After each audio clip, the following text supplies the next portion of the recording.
জনস্রোতে উত্তাল জাতীয় স্টেডিয়াম, উচ্ছ্বাস উদ্দীপনা সবই ফুটবলকে ঘিরে। গেল কয়েকটা দিন যেন সেই উন্মাদনা ছড়িয়ে গিয়েছিল গোটা দেশে। বাংলাদেশ সিঙ্গাপুর ম্যাচ আয়োজনে রীতিমতো হিমশিম খেতে হয়েছে বাফুফের কম্পিটিশন কমিটিকে। প্লেইং লাইফেও চ্যালেঞ্জিং ছিল, এখন সংগঠক হিসাবে কম্পিটিশনের চেয়ারম্যান হিসাবে আরও একটা বড় চ্যালেঞ্জিং। এখানে 90% সফল, আর 10% যদি হয়ে থাকে আমরা নেক্সট ম্যাচ অক্টোবরে আমরা এটার কভার করার চেষ্টা করব। কিছু বিচ্ছিন্ন ঘটনা ছাড়া সবই ছিল ঠিকঠাক। শীঘ্রই প্রেস কনফারেন্স করে ভুটানের সাথে ফিফা প্রীতি ম্যাচ ও সিঙ্গাপুরের বিপক্ষে এশিয়ান কাপ বাছাই ম্যাচে বাফুফের প্রাপ্তির কথা জানানো হবে। ভুটানের সঙ্গে ফিফা ফ্রেন্ডলি এবং সিঙ্গাপুরের সঙ্গে ম্যাচ থেকে বোঝা গেল ফুটবলের প্রতি মানুষের যে উন্মাদনা সেটা কিন্তু আবার জনস্রোত হয়ে ফিরে এসেছে। মানুষের যে ঢল, ফুটবলের প্রতি যে আগ্রহ, এটা কিন্তু আগামীতে চলতেই থাকবে। সেক্ষেত্রে হংকং এবং ভারতের বিপক্ষে ম্যাচের জন্য কম্পিটিশন ডিপার্টমেন্ট বাফুফের কতটা প্রস্তুত থাকবে?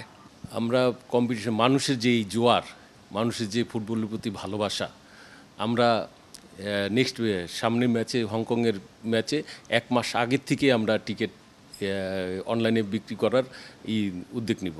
প্রেসিডেন্টের কোনো নির্দেশ ছিল এই ব্যাপারে?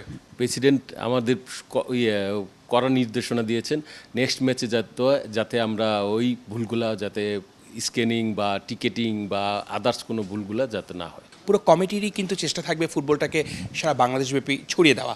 সেক্ষেত্রে এশিয়ান কাপ বাছাইয়ের বাকি 2টা ম্যাচ ঢাকার বাইরে হওয়ার সম্ভাবনা কতটুকু? আমরা এখনও ডিসিশন, আমার প্রেসিডেন্ট ডিসিশন, আমাদেরও ডিসিশন যে আমরা ঢাকার বাইরেই 2টা ম্যাচ করতে চাই বা করব। দেন আমরা ভিজিট করব, আগামী সপ্তাহে ভিজিটে যাব চিটাগং আর সিলেট। যদি দেখি ওইখানে এই সময়ের মধ্যে সব কিছু প্রিপারেশন করা সম্ভব, দেন আমরা ওইখানেই করব।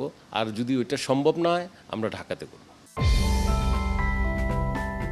অক্টোবর ও নভেম্বরে এশিয়ান কাপ বাছাইয়ে হংকং এবং ভারতের বিপক্ষে ম্যাচ 2টা চট্টগ্রাম ও সিলেটে আয়োজনের কথা থাকলেও ফুটবল নিয়ে সবার আগ্রহ ও আসন সংখ্যা বিবেচনা করে ঢাকার জাতীয় স্টেডিয়ামেই আয়োজন করা হতে পারে। অর্ণব বাপি, ৭১।